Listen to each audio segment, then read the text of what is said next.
Suanado tura Krista ta fel na siam shaken si.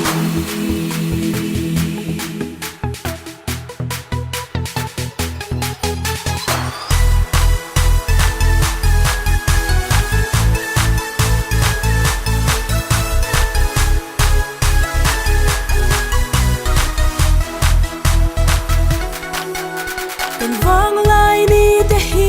arei do love kan vul lai ni te po choi na nyama Zu vang in vang lai ni ya siam tu shereng la a tu chao oi na rom bo se lang che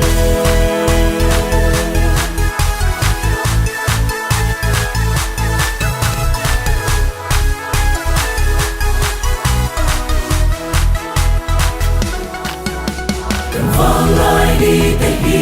arei don love Kan vul lai ni te po suai nan liama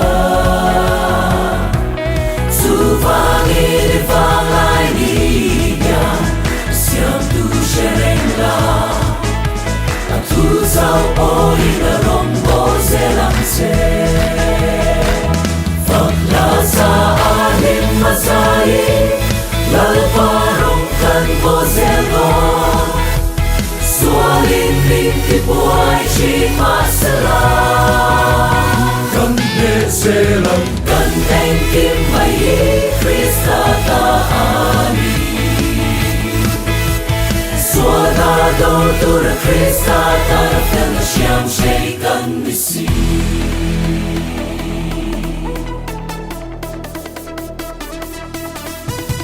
Sama vini kalang o Christian shalai Ni ba shuai tu lalpa ani Suado tu ring in peiro lalpan Amang dutse Mola vini kalang o Christian shalai Ni ba shuai tu Krista ani Suado tu ring in peiro lalpan Amang dutse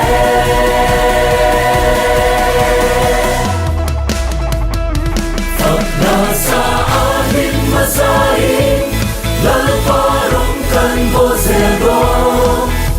Sualin linti buai chi masala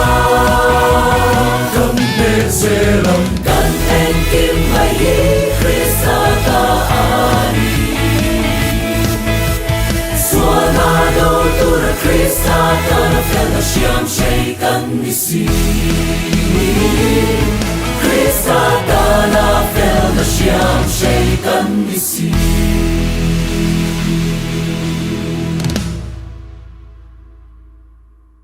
Akut thir khen na liam ngeya Ti dam kani Krista a chin chia kani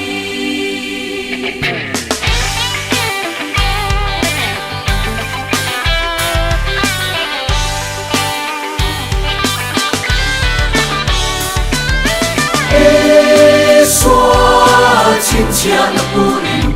tu na chin na en man min ti buai to lo akut thir khen na liam ngeya ti dam kani Krista a chin chia kani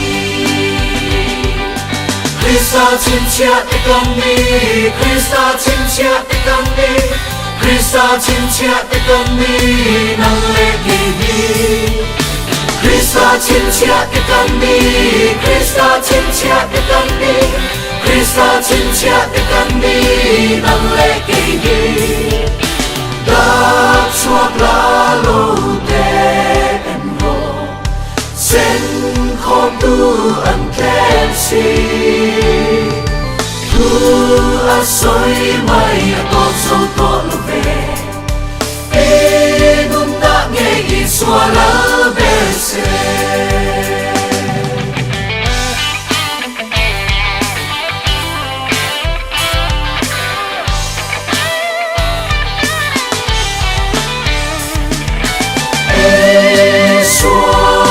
chin chia na puin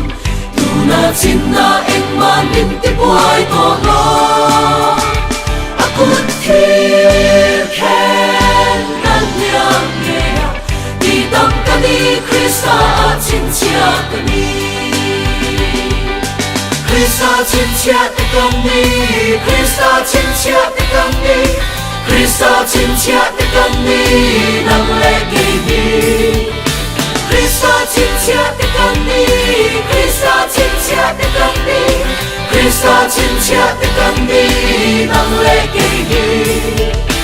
da chuak la lo de en ro sen khom tu an kem si tu a soi mai a con son to lo ve e nun da nge I sua la verse I sua chin chia na pu in tu na chin na eng ma min ti buai to lo akut ken na liang nge ya I dam kani Krista chin chia kani I dam kani Krista chin chia kani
Siang jatuh,